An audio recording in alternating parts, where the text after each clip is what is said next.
Hello, everyone. How are you? It's Tuesday night, October 22nd, and this is Joe Firestone with the In Depth program on behalf of New Macro Media tonight. Thank you very much for coming. I'll check in with you on Facebook right now. I see Rob Rivera's here. Hi, Rob. Actually, I see Dolores Pierce is here, and Rob Rivera as well. Hi, Rob. Dale says, hi, Dolores. Hello, all. Hi, Dale. And Jim Bird's here, too. Jim Bird says hello, and he says, where's Joe? It always takes me a little minute or two to share some stuff before I come on, Jim. So that's where I am, or that's where I was anyway. And Lana's joined, and Bonnie's joined. Howdy, Lana.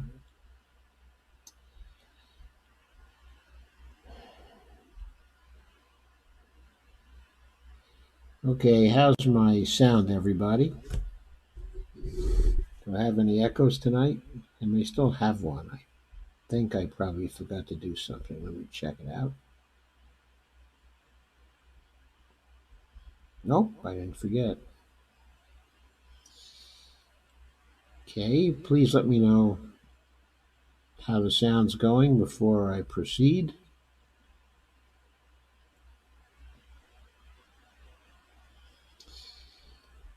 Okay, so of course, there's a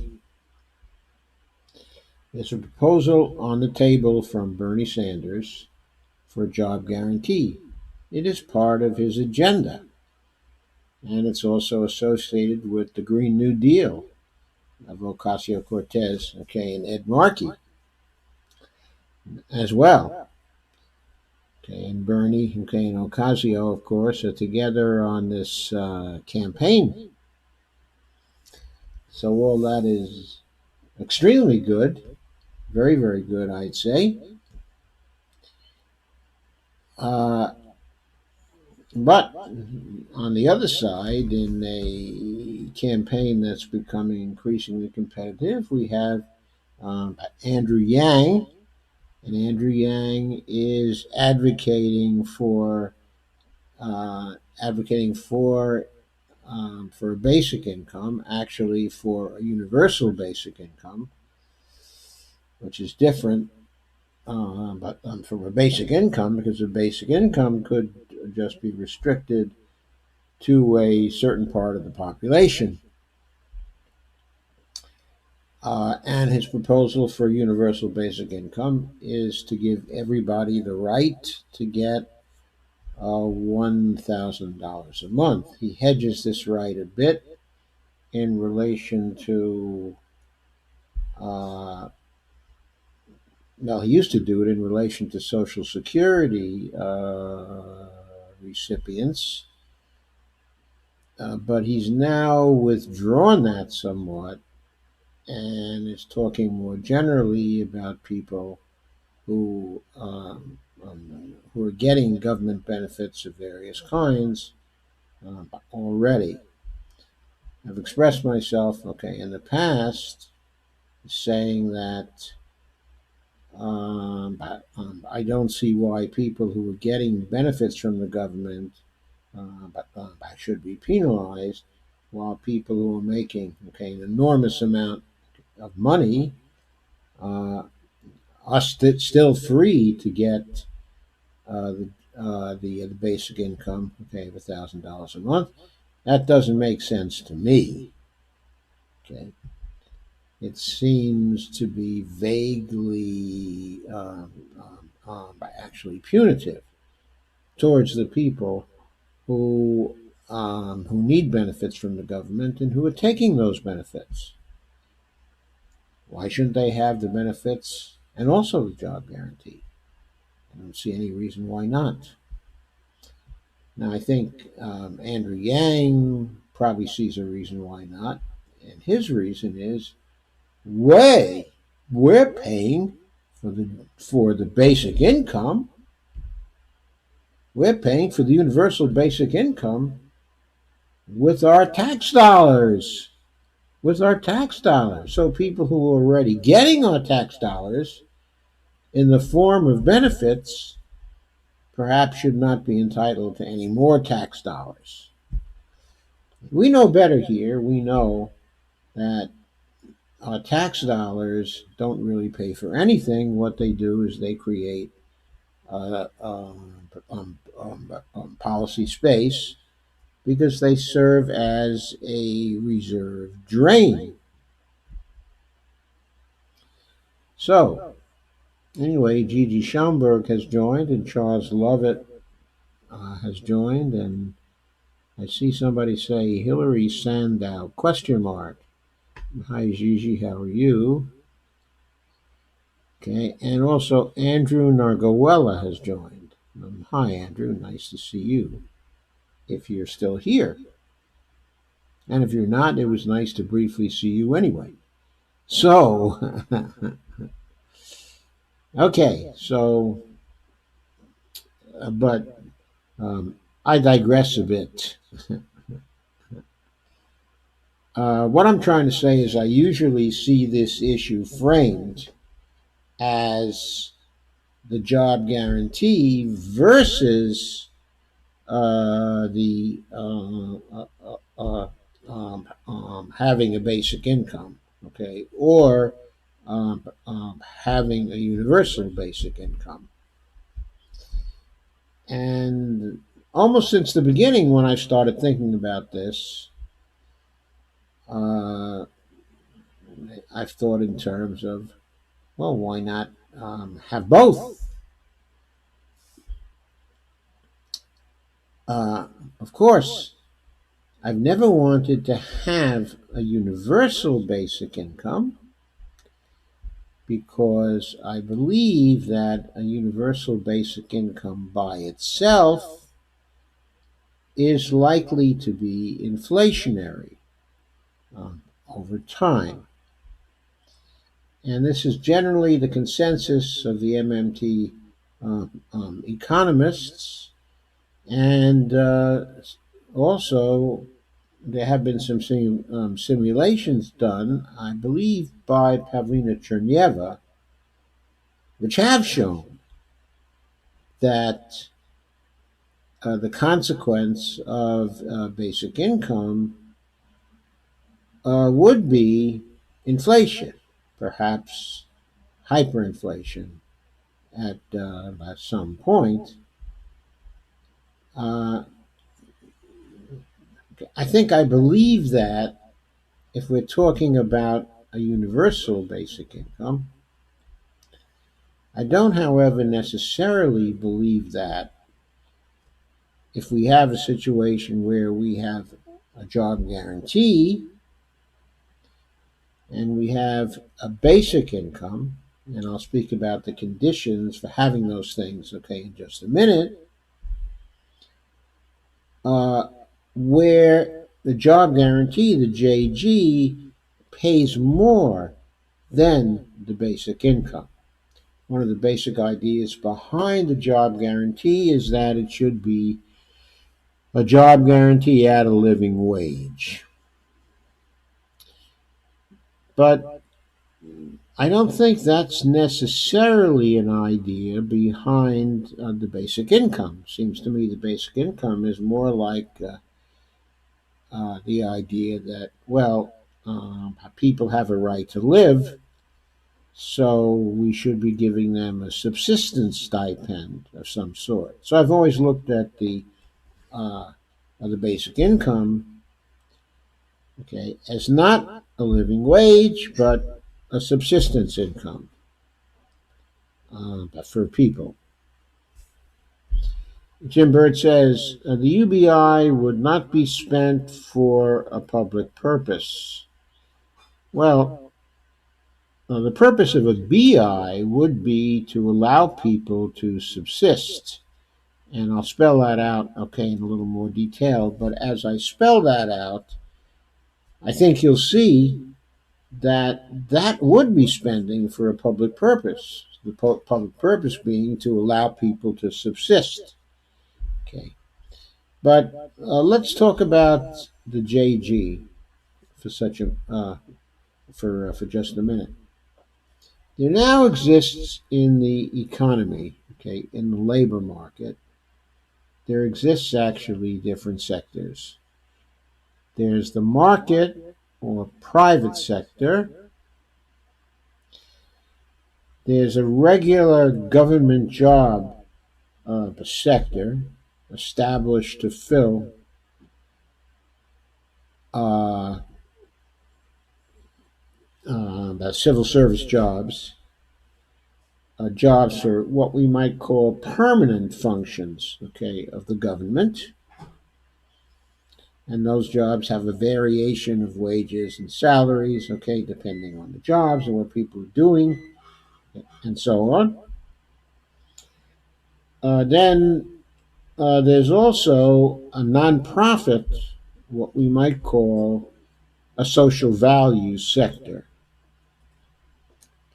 okay, because the nonprofit the corporations are supposed to be dedicated to a public purpose, okay, of some sort, and to be producing social value. Now, that's not always the case, of course, as we know, but I think that's the underlying justification for making nonprofits tax free. Okay, so with the job guarantee, we're talking about a really yet another labor sector. Okay, and that is also a sector that would be dedicated to producing things that have social value and really more specifically value related to a public purpose, okay, of some kind, where people could earn, okay, a living wage if they wanted a job. In other words, the job guarantee is about fulfilling and guaranteeing a particular freedom or guaranteeing a particular right. Specifically, the freedom and the right to go to work if you want to go to work. Now, the private sector doesn't fulfill that right because there are often, most often, fewer jobs in the private sector than there are applicants for those particular jobs. Okay, so we have a situation there, which also extends to the government sector or the civil service sector. We very often have more applicants for civil service jobs than there are jobs. And it's the same for the nonprofit sector. In other words, all the current sectors do not provide a sufficient amount of jobs to fulfill the desires of people to work. And so we have unemployment, okay, partly as a result, okay, of that. So there's a rights question here and there's a freedom question. Do we want to provide the freedom for people who want to work to be able to work for a living wage? Okay. But there's another freedom that we could speak of also. And that other freedom is the freedom to spend one's time as one chooses, and to subsist, because being a human being, one has a right to subsist. And before the introduction of money into the economy, it was the case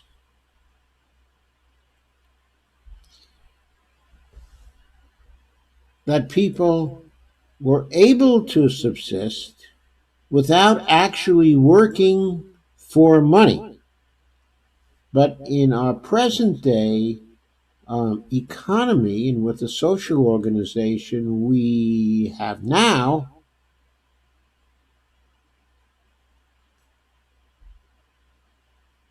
there is no such right to subsist.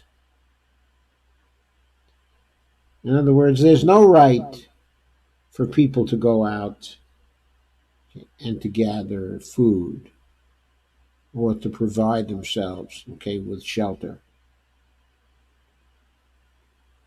Okay, but to live in a way that we used to live in more primitive societies. So one could argue that since governments have introduced currency and money into our lives, then they have created a forced situation of unemployment, and also a situation that would force people to work if we did not provide a basic income for those people who didn't want to work in the government sector, who didn't want to work in the private sector, who didn't want to work in the nonprofit sector, and who didn't want to work in the social value sector staffed by a JG, but who wanted to use their time as they saw fit without constraints. Now, the issue is, do people have a right to that?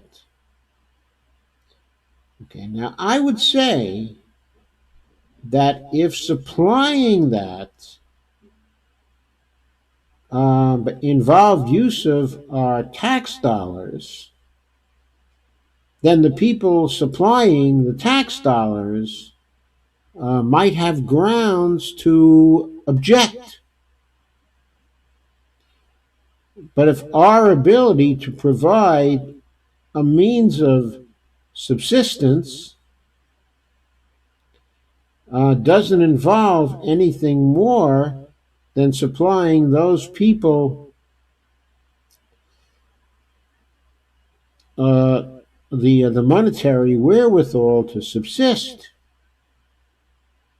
then perhaps there is a right involved, okay, for them to subsist. Now, there are arguments that Jim Bird is giving now, okay, in the comments, that if you give people a basic income and they don't have to provide any labor or product in return, then that is not fair, and that, okay, is not just, that it's a drain similar to but corruption. Now, the basic income would not be spent for a public purpose. It would just be spent in accordance with the desires, okay, of individuals, and not at all in accordance with social needs and social values. Okay.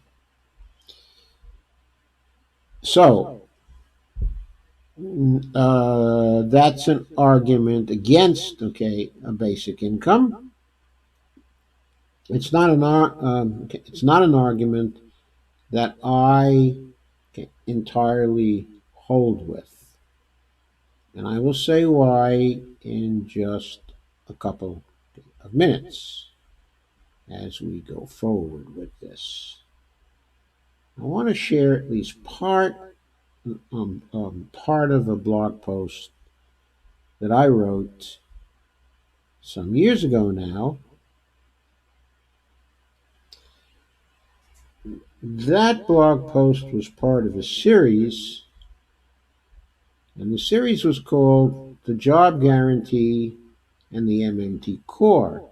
And it was originally posted at a number of places, but the only place you'll be able to find it right now is at Daily Costs. And I've given you the link in the description of this particular video. And so this post is called The Job Guarantee in the MMT Core, Part 7. And Part 7 details a dialogue that I had with Warren Mosler. It was a dialogue, in writing, as I recall, exchanges, of emails. It was not at that time, an interview. I'm not going to go over the whole thing, but where we parted company was in relation to the question of whether we should have both a job guarantee and a basic income. Now, not a universal basic income.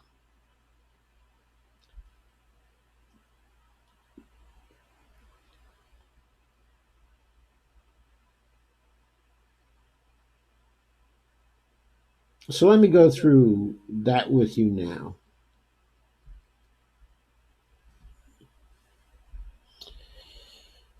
So I say in the post, so it seems that the job guarantee, assuming it's the best way to get full employment with price stability, is very likely to be a component of the public purpose and therefore a core component of the job guarantee.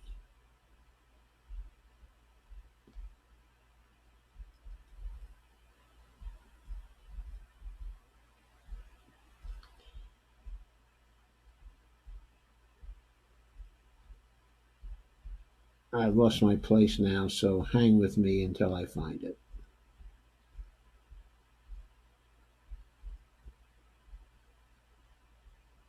I must have gone upwards instead of when I lost my place. So let me see if I can find it again.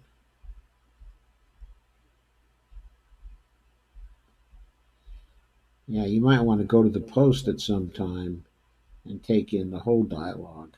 I think it was really very interesting.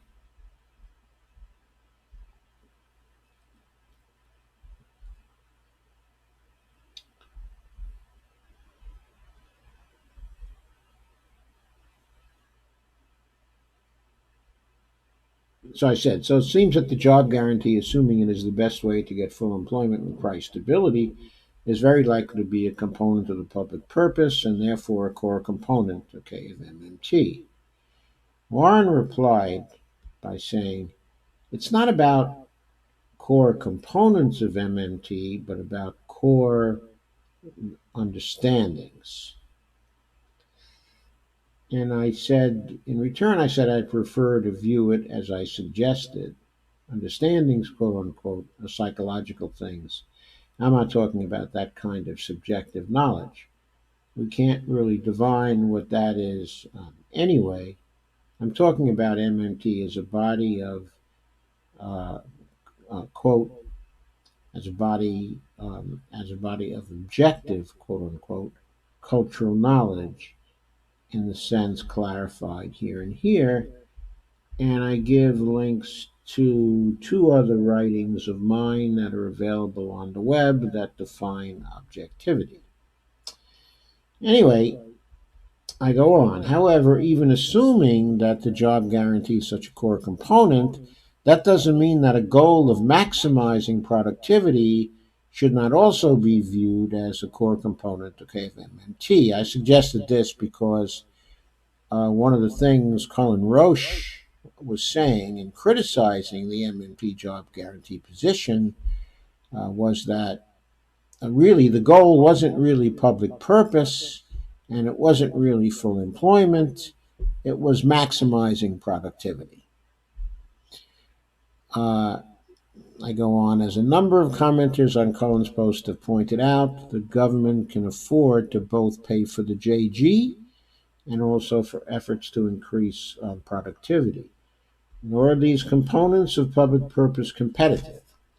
So why not try to enormously increase productivity and also implement a federal job guarantee? And I said, there's a measurement problem here. The current most common measure of increases in productivity, increases in GDP per labor hour, is laughable as a measure of real productivity gain. And I think it is enormously difficult to arrive at a good way to measure such gains, since doing so would involve us measuring the non monetary value of economic, including government, outcomes. Okay, now here we're getting into territory that ultimately involves things like the gross social product or the gross happiness indicator, or basically different ways of measuring underlying value that transcend value measured in terms, okay, of money. And I go on, I say, but if the measurement problem could be solved, then as productivity gains are made, the employment conditions of a job guarantee buffer stock can easily be changed by raising a job guarantee wages to pass through productivity gains to the whole labor force. That's one of the really nice things about the JG. It serves as a price anchor and as a foundation for prices in the rest of the economy, as Warren had shown in his writings, and as Bill and Randy had also shown, okay, in their writings. Okay, so Warren then says, with a job guarantee wage being a nominal price anchor, with no job guarantee wage adjustment, productivity gains would be expected to be reflected in lower prices. And then I say, they might be if we had a free market, but in too many areas of the economy that doesn't exist. So competition won't force prices downward, they'll be sticky. So the best thing to do will be to see to it that the government passes on the productivity gains by paying more for job guaranteed labor. And I say, since 1970, most of the productivity gains have been distributed by neoliberal economic and political regimes to the wealthy, greatly increasing the inequality gap and clearly threatening democracy itself. But a job guarantee program, in concert with an emphasis on increasing productivity, could fix that. If we can find better ways to measure productivity gains than we have now and use those measures to help to shape job guarantee programs. Well, at that time, this was back in 2012, there was a debate on Peter Cooper's blog. What was his blog called? The Het Economist, HET Economist. Peter Cooper, okay, is an MMTer, one of the relatively few MMTers who's also a Marxist. Okay, a humanist Marxist, okay, I might add.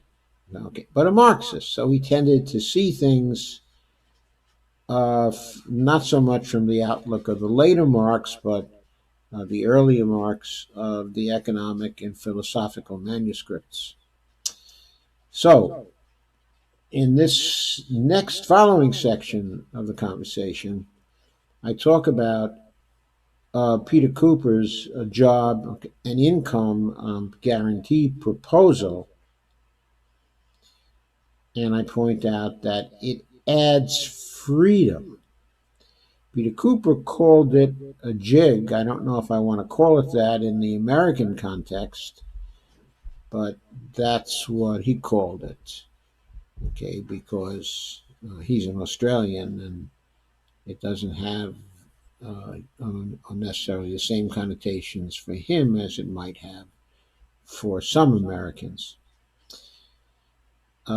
Anyway, okay. Above, I said that I find the MMT argument for the JG as a core component, nearly a decisive one, provided, of course, that one accepts that full employment with price stability is an important component of public purpose of the general welfare, and also one thinks that the government's fiscal policy ought to fulfill the public purpose. However, as part of the general debate over the job guarantee, Peter Cooper has proposed the JG supplemented by a basic income guarantee as a better alternative than the JG by itself, okay, the other JG alone, because net net, it would increase personal freedom since people could choose either the job guarantee or the basic income guarantee based on their needs while still fulfilling the requirement of having an employed buffer stock as an automatic stabilizer. Now, this is an either or concept. In other words, you have the right to either a JG, and one choice, okay, or a BIG, but you can't have them both. Nor can you have a basic income guarantee if you are already earning in the private sector, the normal government sector, civil service and such, have a nonprofit job. Okay, you would not be entitled, okay, to a basic income in those types, okay, of situations. So this views these various things, okay, as ors. Now, if you're getting something like Social Security or something like that, then you would be entitled to a basic income guarantee as well, because MMT programs are imposed or legislated on top of the safety net programs we have now. They do not replace those safety net programs. So basic income guarantee would be a supplement to Social Security in this view.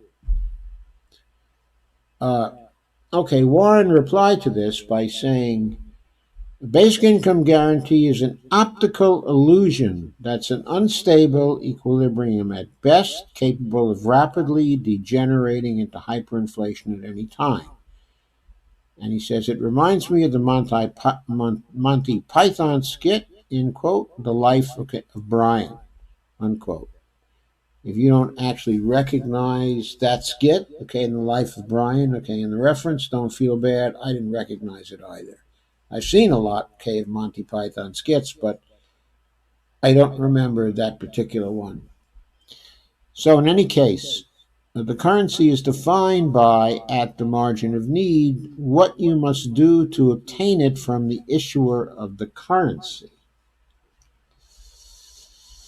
And then he goes on to say, so if you can get a living wage from the issuer for doing nothing, there is nothing that can stop the currency from being worth nothing once it heads in that direction from an accelerating flight of people to the basic income guarantee. So I replied and I said, I think your reasoning isn't compelling here. People choosing the basic income guarantee aren't, Jim Bird, please note, quote, doing nothing, unquote. They're just not doing what anyone in the government or the private sector has specified as having societal or market value, as the case may be, other than consuming. And then I asked, which, by the way, is an important function in our economy, right? We want to have people consuming. We don't want to have people who don't consume. If people if people don't have money to consume, it's not just a problem for them; it's a problem for the rest of the economy too. And then I go on. However, the individuals choosing big may be doing very valuable things, just as people who get nothing at all may be doing very valuable things for people. In other words, in the current system, there may be people doing very valuable things that would not be defined as valuable things within a job guarantee program. In fact, they might not be defined by anybody else at the time as very valuable things. But once they are done, and once they get out there, and once they're spread through society, once they're dispersed, they may turn out to be very valuable things indeed. I'm talking social value now. Certain thoughts that people have, okay, in their idle time, certain thoughts they have when they're unemployed. But for example, and some of those people, okay, who are unemployed would perhaps prefer to stay unemployed so they could spend their time thinking about the things that they want to think about. So, too, surely the amount of currency people are getting here is relevant to your claim that there would be hyperinflation. And I go on. If private sector people get more currency than JG people, who in turn get more currency than the basic income guarantee people, it seems to me that the value of the currency will still be maintained because people don't just want to live, they want to prosper. They want to acquire assets beyond those required for a basic living. What I meant here was mere subsistence. So most people will still work on either private sector or JG jobs, as long as, of course, they pay a living wage. Then I go on to say, I think this idea is promising. It has received, I didn't actually reply in this way to Warren, but I was commenting on my conversation here in this blog, and I said, this idea is promising.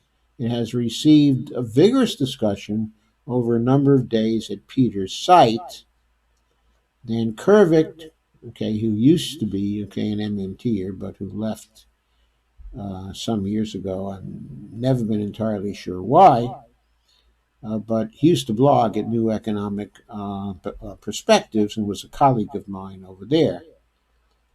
Uh, anyway, he objected to it on numerous grounds, and in a comment I made on his objections, I summarized my views on Peter's proposal, which he decided to call a jig, quote unquote. Here's my comment.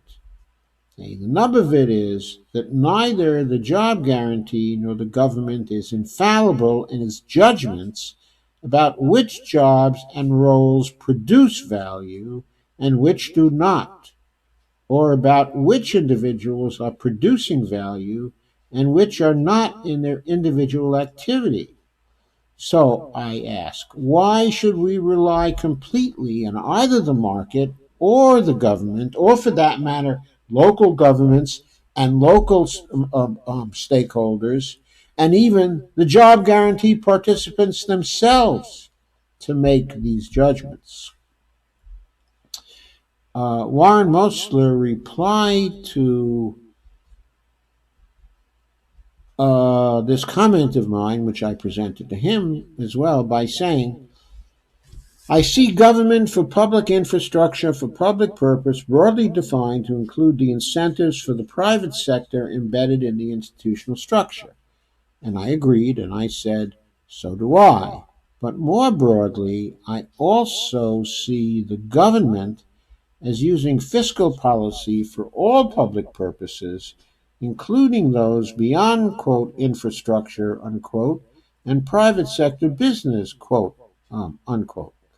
Isn't there a part of, quote, the private sector, quote, that is composed of individuals doing valuable things that they do not get formally paid for by someone with economic by power, either in the public or private spheres?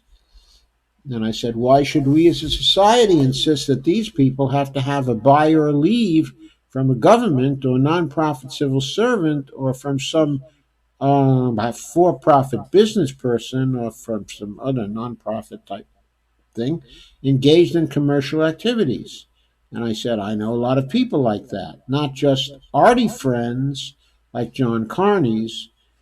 John Carney was someone whose views were discussed in other parts of this series, but other kinds of talented people of all kinds who want to pursue original ideas that they think are valuable, but don't want to write federal, state, local government, or nonprofit grant or contract proposals to do that, or go to work for large corporations to earn a living and have to delay or give up the development of their ideas.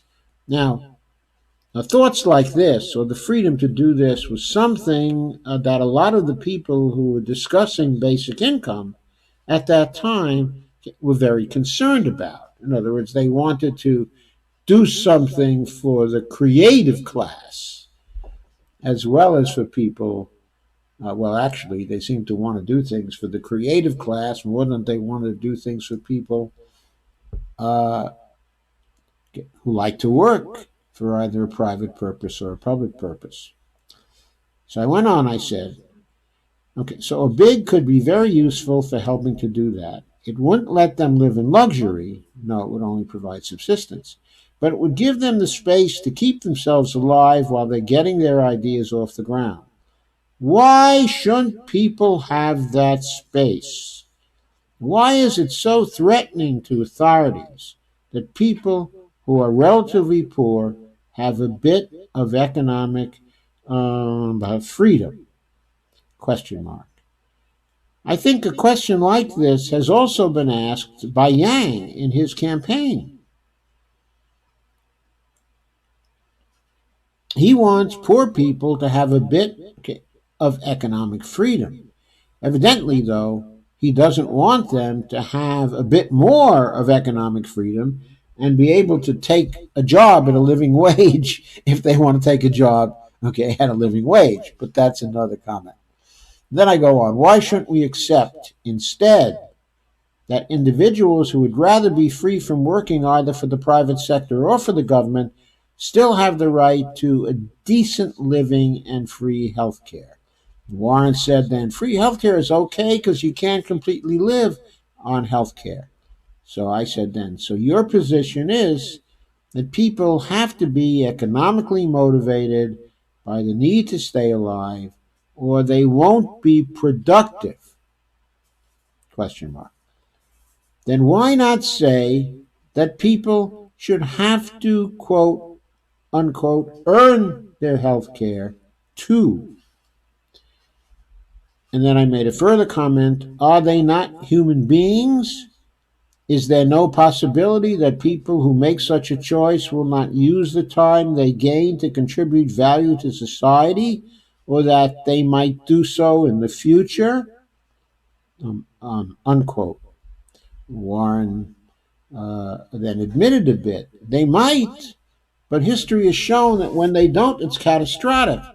It's catastrophic. It's the damn fool race to the bottom effect, such as I'm not going to be a damn fool at work when he gets everything for not working, etc.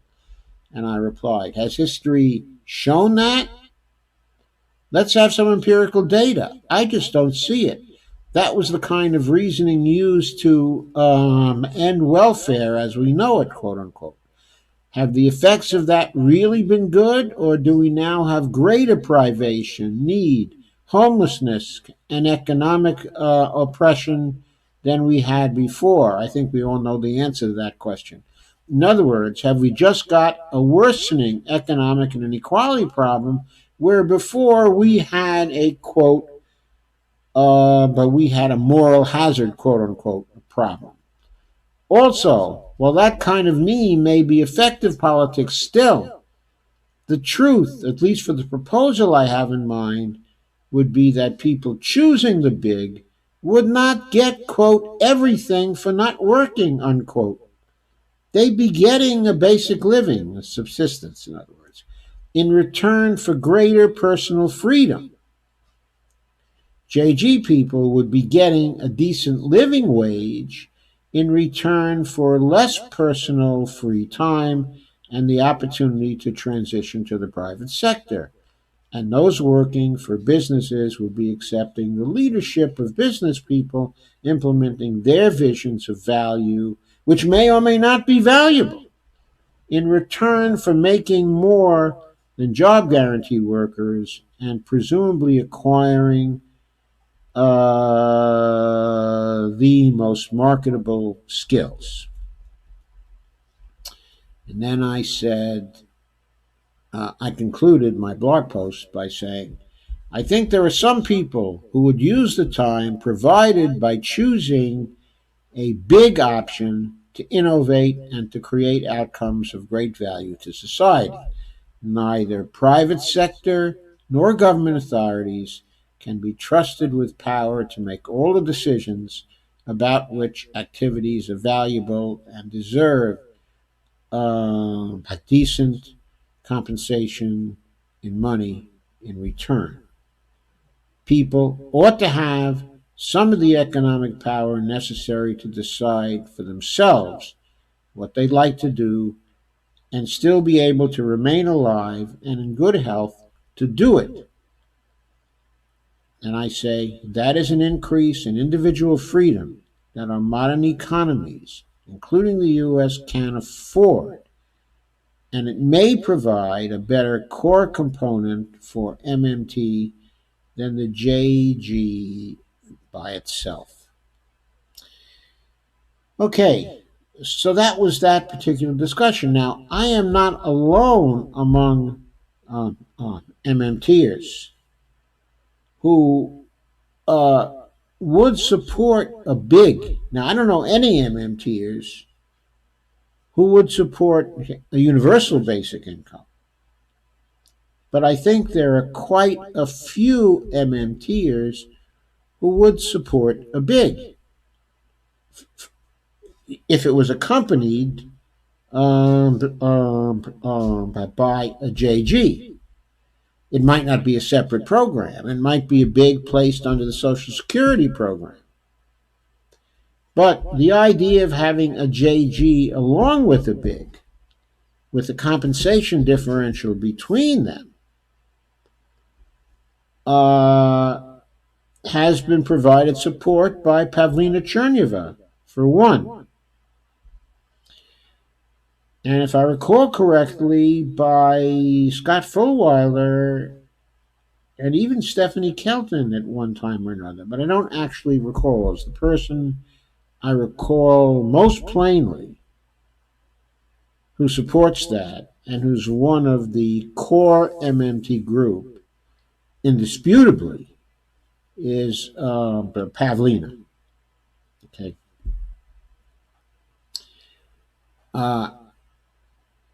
Okay, so there we have it. That's why I think that instead of having an argument with the UBI people, okay, about whether a UBI, okay, is better than a job guarantee or a job guarantee is better than a UBI, I think the best thing to do is to advocate for a job guarantee that's accompanied by a big.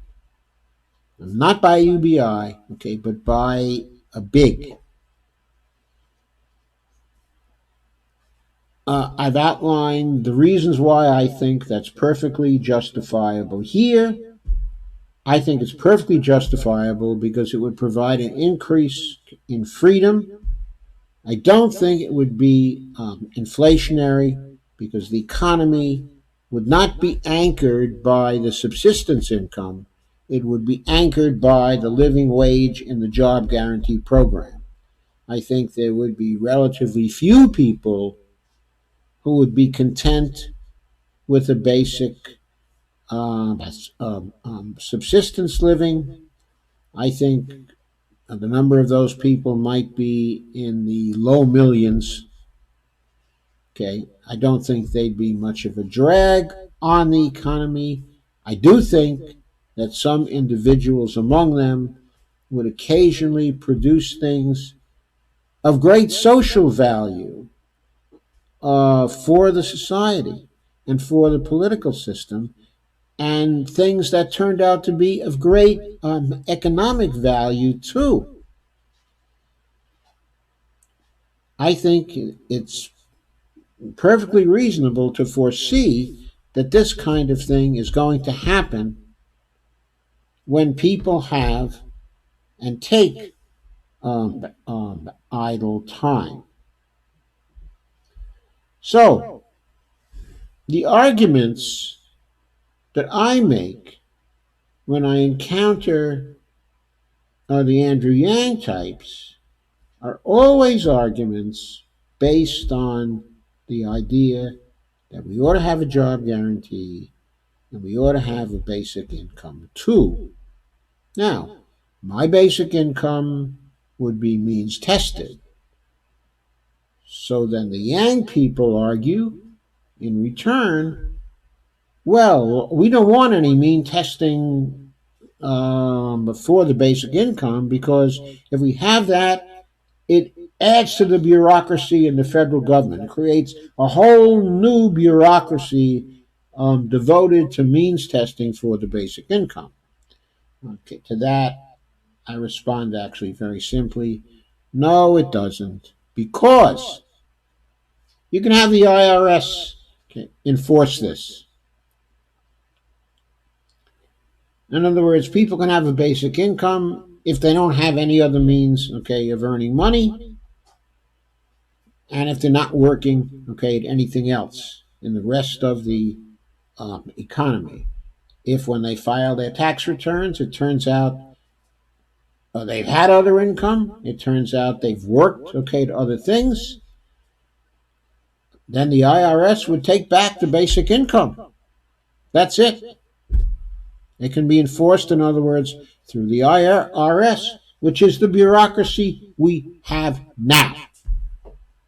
So there's no additional bureaucracy that has to be added. I also point out that when we have a basic income of this kind, there's no question of very rich people and their children getting the same subsistence benefit from the government as people who need the subsistence benefit. And I point out that is unfair and it is certainly inflationary because everybody in the economy would be getting a universal basic income.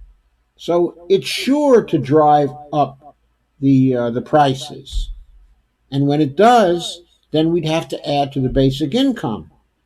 And after a certain amount of time, we'd again have to add to the basic income. And then again, we'd have to add to the basic income, and so on. So you can see that the circularity there for the whole economy would produce inflation.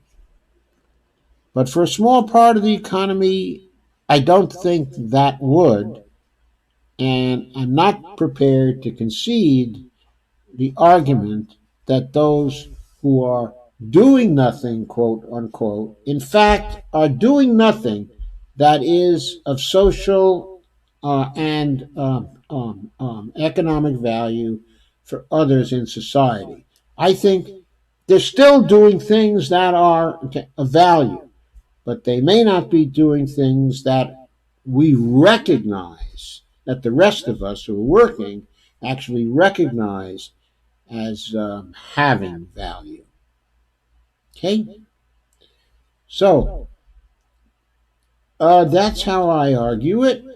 I think that just as a matter of politics, it's more effective than arguing for the job guarantee alone because it offers another freedom. The job guarantee offers the freedom to work when you want to work, and the basic income offers the freedom but not to work when you don't want to work but still want to subsist. And I think it would be great for people to have both of these particular freedoms.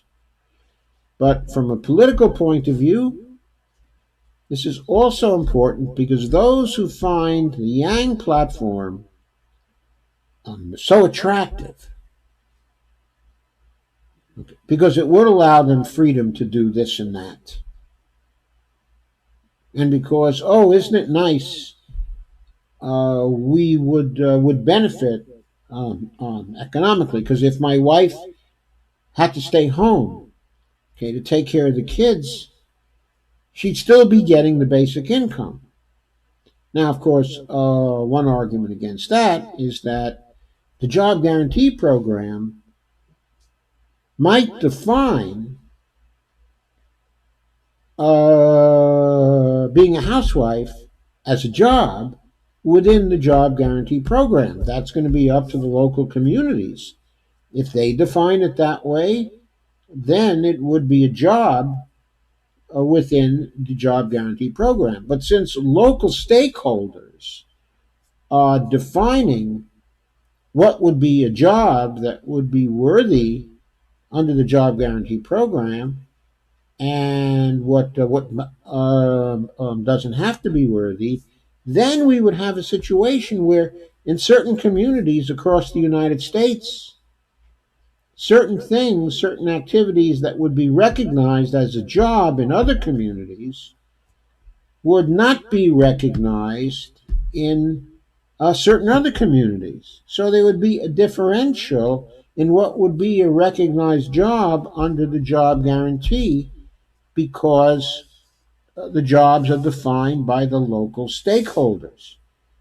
And being staying home to take care of a family member might not be defined as a job guarantee job in many of the localities. Now, with my proposal, if that were the case in certain of the localities, the basic income people would still be getting two-thirds of the compensation that the job guarantee people would be getting. So, people would still be getting something. The people who had to stay home and take care of relatives would still be getting something and still be getting something substantial. But even if it was not a decent living, it would at least be subsistence. So that gives a partial answer to those whose wives or other family members have to stay home to take care, okay, of family members. So much of the advantages offered by Yang's job guarantee, by Yang's basic income plan, okay, which is a universal basic income plan, would be provided under the job guarantee plus a big option. Also, there would be an advantage to that as well, because Yang's job guarantee, Yang's UBI program is $1,000 a month, okay, for everybody. But the job guarantee with the big option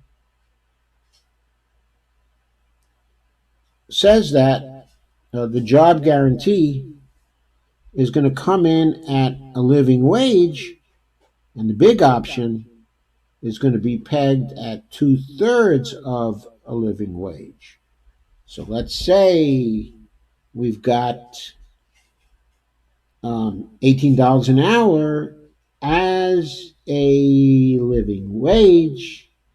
That comes in at about, what is it, $37,000 a year, $38,000 a year.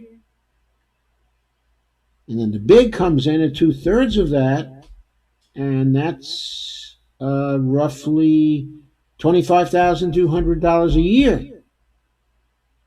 Now that's a lot more money than Yang's $1,000 a month, isn't it? The only disadvantage that I see in using a JG plus a big in order to oppose the UBI proposal is that some people would not be able to avail themselves of a big because they were too wealthy or were making too much money, okay, at other things. I think that a relatively small proportion of the population would be bothered by that, and that therefore the job guarantee plus a big option would be more popular than the UBI by itself, okay, the UBI alone. And so that's my argument for it, and that's my proposal. And I urge Bernie Sanders to get off the opposition thing. That is the job guarantee versus the UBI. We needn't create so sharp a contrast. We can have the job guarantee plus the basic income versus a UBI, which is a much less sharp contrast and a much more popular contrast, and one that will serve us a lot better when it comes to the politics of the matter. So now I want to go back to see what you think of all this. And I expect and hope to find a very active discussion, even though I've taken a long time to outline my thoughts on this matter. Here we are. I see most of you are still here, and that's very good. Thank you very much.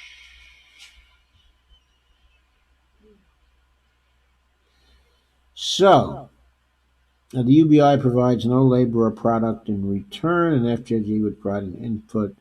Subsistence is a drain similar to corruption. Well, of course, I've said why I don't think so.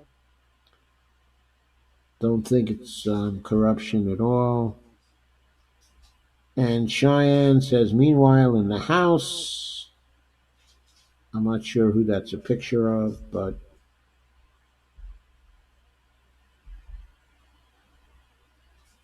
I will try to open the link in a new tab and see what that gets me to. That may be a familiar face in that picture, but it's hard to know.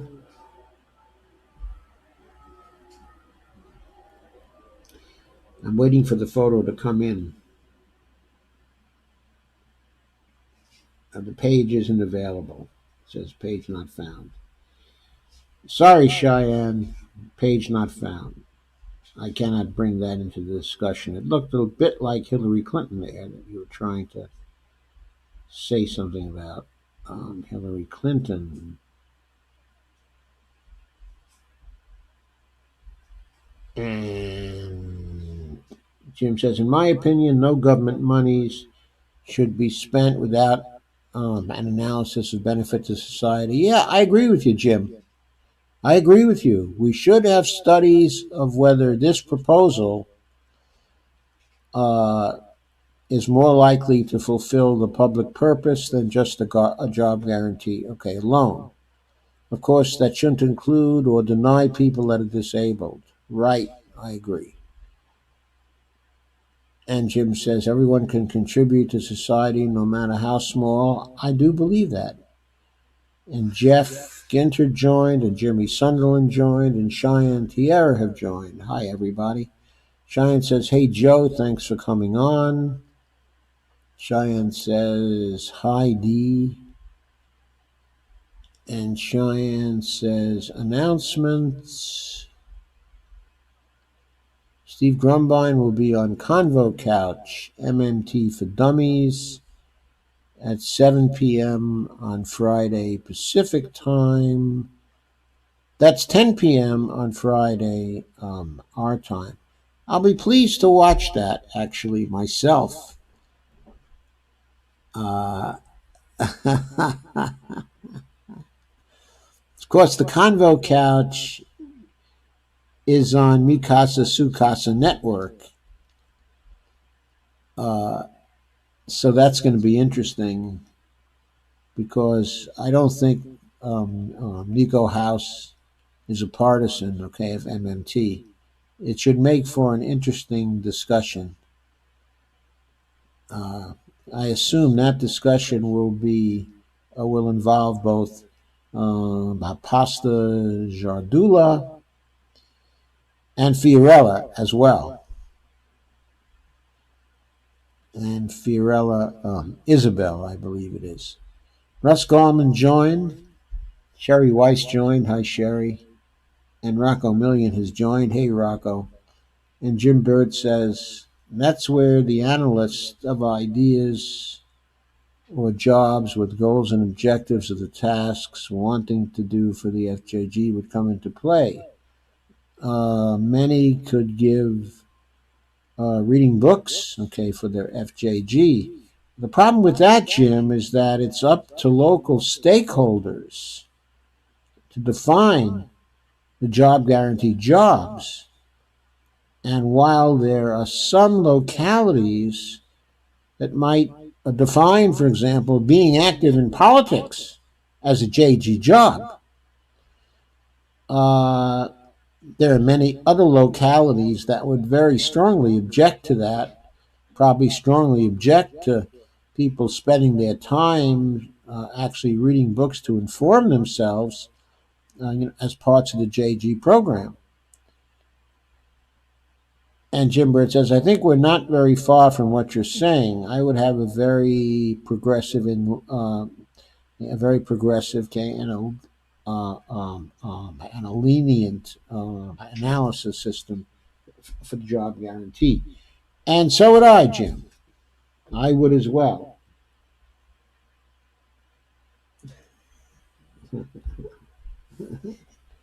Okay, so Bonnie comes in and tells me 1,000 for each adult child for the family with 23 kids or more means they could combine all that to start a family business.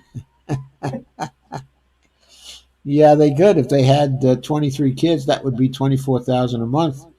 That would probably be enough to start a business. But of course, the 24 people still have to live. And I'm not sure 1,000 a month is going to be enough to start a business as well. So, yeah. So I would have a progressive and lenient system as well.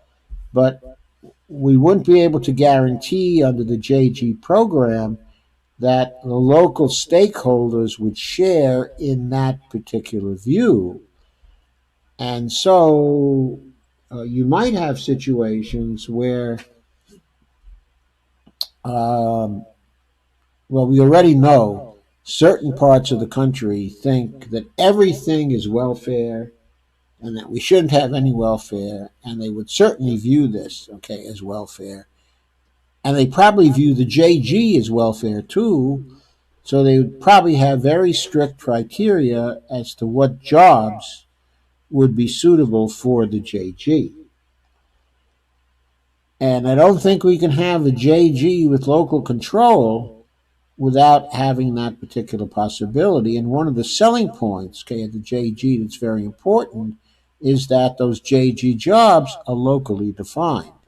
Steve says, hi, Dr. Joe. Hi, Steve. And Mad Hildebrand has joined. Hi, Mad. I'd sure like to see you run this year again.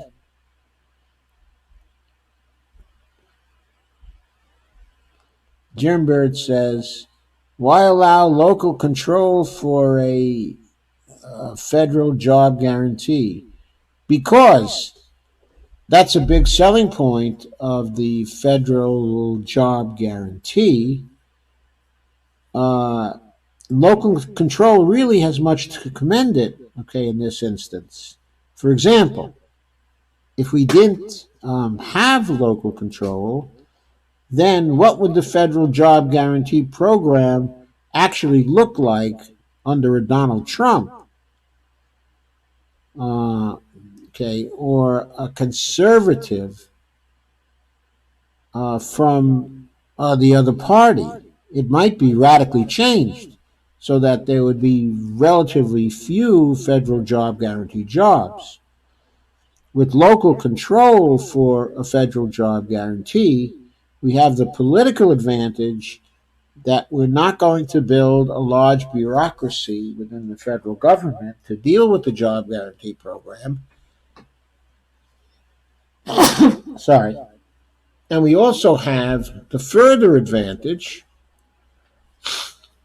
that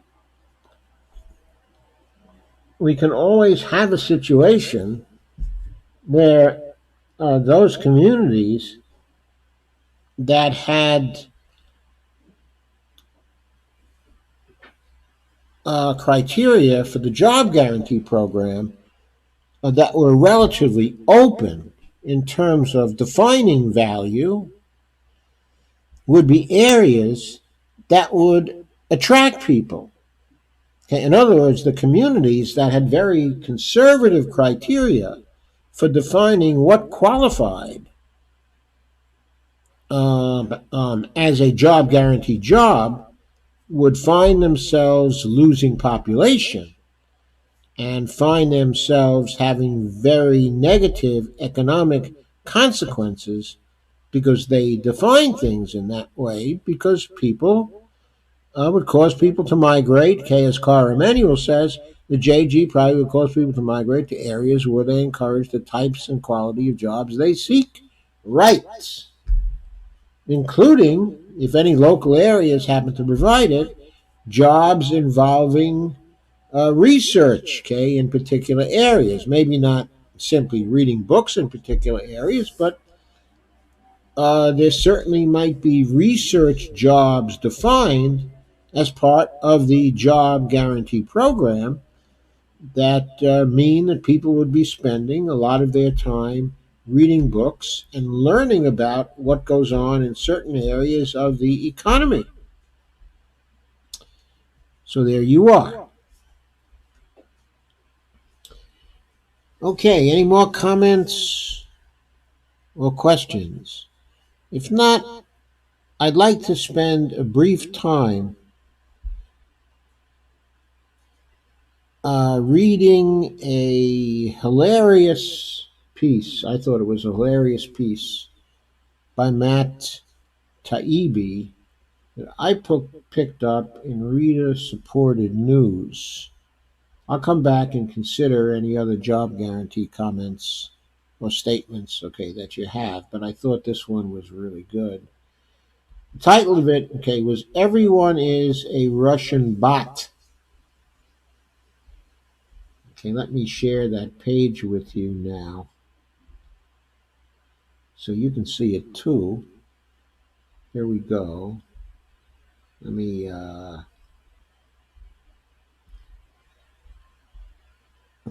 clear up some of the extraneous matter on this page so you can more easily see this. Focus. Everyone is a Russian asset, says Matt. And there's a photo of Tulsi, of course.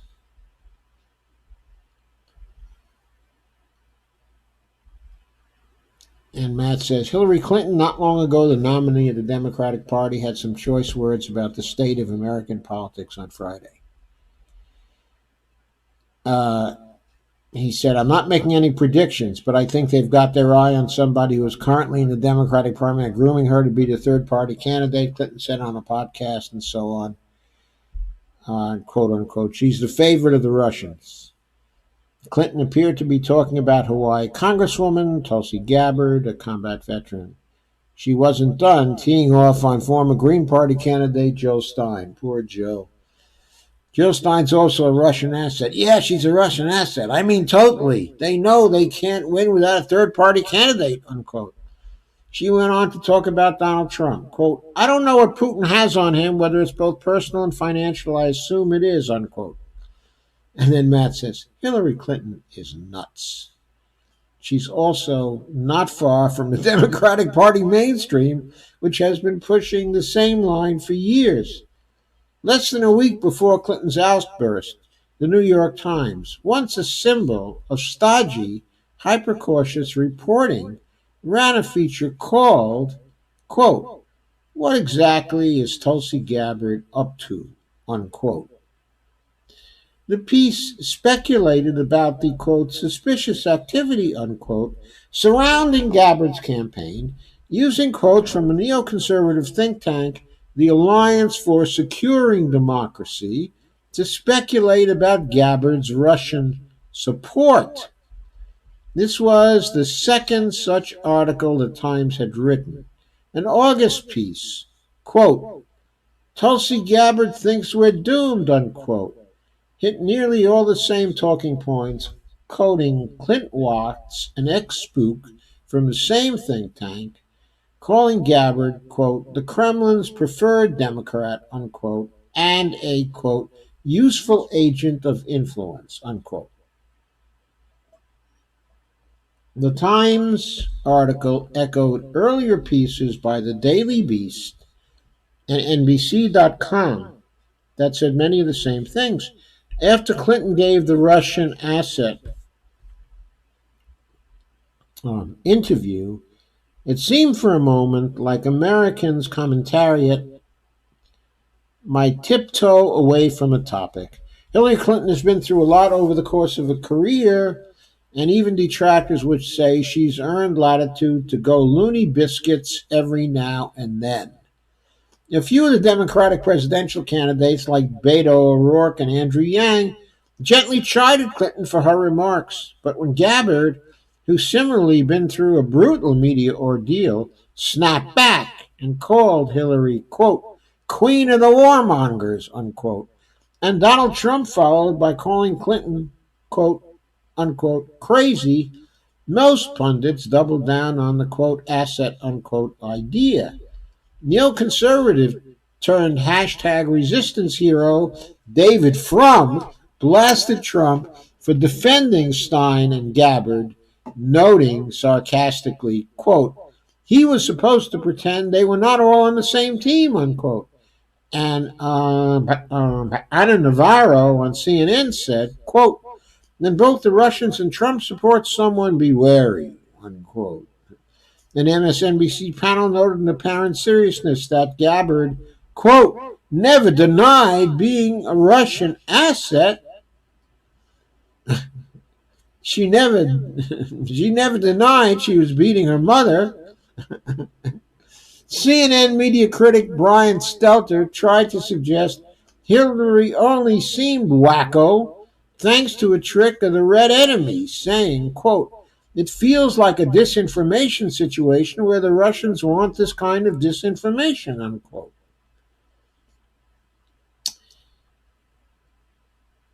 The Russians caused us to say that crazy thing about Russians meme has been a recurring theme. When Luke Harding of The Guardian was criticized for a thinly sourced report that Julian Assange had met with Trump aide by Paul Manafort in the Ecuadorian embassy. An anonymous CIA official penned an editorial in Politico suggesting that if the story was fake, quote, the most logical explanation was a Russian disinformation effort to discredit journalists. Everyone is foreign scum these days, says Matt. Democrats spent 3 years trying to prove Donald Trump is a Russian pawn. And Mitch McConnell is, quote, Moscow Mitch, unquote. Third party candidates are a Russian plot. The Bernie Sanders movement is not just a wasteland of racist and misogynist bros, quote unquote, but according to intelligence agencies and mainstream pundits alike, the beneficiary of an ambitious Russian plot to, quote, stoke the divide, unquote, within the Democratic Party. The Joe Rogan independents attracted to the mild anti war message of Tulsi Gabbard are likewise traitors and dupes for the Kremlin. If you're keeping score, that's pretty much the whole spectrum of American political thought, excepting MSNBC Democrats. Oh, you missed the trick there, Matt. It's MSDNC Democrats. What a coincidence. Democrats now are assuming the role once played by the Republicans of the Tom DeLay era, who denounced everyone opposed to the war on terror as, quote, Saddam lovers, unquote. In the midst of this, in 2003, the Washington Post protected the way American journalism was, quote, infected with jingoism and intolerance, unquote. That was after Murdoch's New York Post ran a headline, quote, don't aid these Saddam lovers, unquote, which was about, quote, the appeasement loving celebs, unquote, like Larry Fishburne, Tim Robbins, Samuel L. Jackson, Sean Penn, Danny Glover, and Susan Sarandon. Of course, poor Susan Sarandon. Today, the New York Post is the paper crying out against the, quote, sad, sick conspiracy theories, unquote, about Gabbard and a Assad lover instead of a Saddam lover. But some of the other players are the same. Sarandon is regularly denounced now by Democrats instead of Republicans, this time for having supported Stein in 2016, an act seen as equivalent to having tongue-kissed Putin on live TV. She was also one of a handful of celebrities noted for a controversial political donation in the Daily Beast's red-baiting May article about the suspicious contributors to Gabbard's campaign. The hashtag resistance has come up with all sorts of words for such fifth columnists and deviationists. They are, quote, false balancers, unquote, or, quote, false equivalencers, unquote, quote, neonatarites, unquote, the purity testers, quote, unquote, quote, both sideists, unquote, quote unquote, whataboutists, quote unquote, horseshoe theorists, quote unquote, Russia skeptics, or quote unquote, Russia denialists, and quote unquote, anti-Trumpers, unquote. Such heretics are all ultimately seen as being on, quote, Team Putin. And then Matt says, this witch hunting insanity isn't just dangerous. It's a massive breach from reality. I think it's a massive breach of reality, I think, or a massive breach with reality. Anyway, Trump's campaign was a clown show. He had almost no institutional backing. His ground game was non existent. His campaign was a TV program based almost wholly around unscripted media appearance. Says, sorry. Trump raised just over half the $1.2 billion Hillary pulled in, making him the first presidential candidate dating back to 1976 to win with the funds deficit. He didn't prepare a victory speech for the perfectly logical reason that he never expected to win. Even if you posit the most elaborate theories of Russian interference, which I don't, but of course I'm denialist scum, what happened in 2016 was still almost entirely a domestic story, with Trump benefiting from long developing public rejection of the political establishment. Rather than confront the devastating absurdity of defeat before an ad-libbing game show host who was seemingly trying to lose a black comedy that is 100% in America's rich stupidity tradition, Democrats have gone all in on this theory of foreign infiltration. House Speaker Nancy Pelosi even said as much in a White House meeting, pointing at Trump and proclaiming, quote, all roads lead to Putin. All I have to say is Trump is very lucky that his name does not begin with an M. Otherwise, it would be Moscow Mike. Okay. Anyway, Matt ends with all. Seriously, is this ever going to end? I wonder about that myself. I wonder if this is ever going to end or whether the Democrats are going to self destruct in a swirl of insistence that everyone is a Russian asset.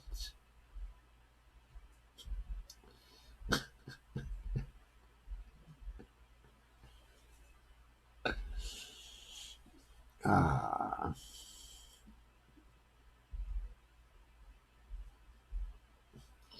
Now you can see my background photo.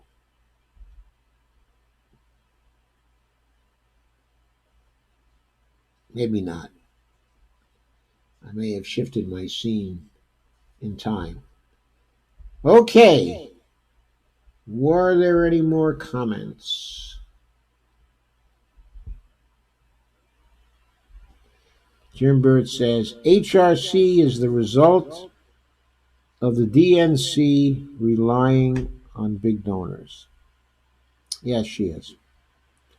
Relying on big donors for years and years and years and years. Oh, by the way, I hope my visuals were okay tonight. I forgot to turn off my backlights here, so there might have been some more glare than usual.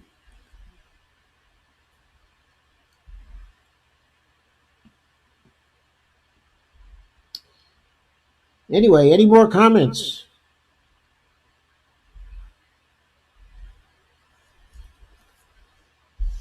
Thank you, thank you. Thank you for the likes and the explosions and the hearts and the. Uh, are there any flowers here? Hearts and flowers. Okay, any other comments? I hope you liked the Taibbi article. I certainly did. It's one of those articles that can make your day, except it's also very sad. Oh, Jim Bird's got some green hearts. Hey, green hearts are appropriate. They're appropriate for the Green New Deal.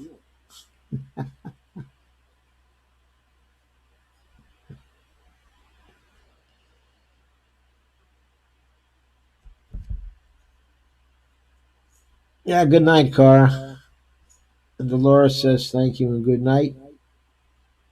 Yeah, thank you, Dolores. Hi, Rob. I see you've joined again. I'm just about ready to say good night.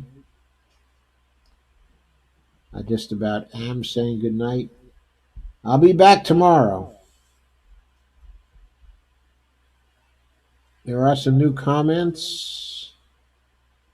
Oh, Russ sent some flowers. And Rob says, UBI, UBI.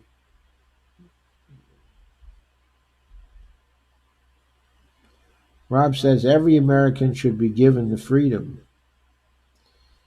And Lana says, nice presentation, thanks. I hope that was persuasive, and some people can start to nag about Bernie Sanders, about the JG plus a basic guarantee, but not universal. Not universal. We got to figure out a better name for that than JIG. Now maybe we can call it the JBIG. People can pronounce that JBIG.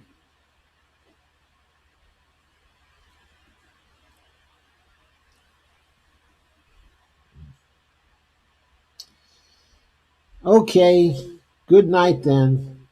All jokes over for the night. Have a great night. I'll see you tomorrow night at roughly 9. If the creeks don't rise.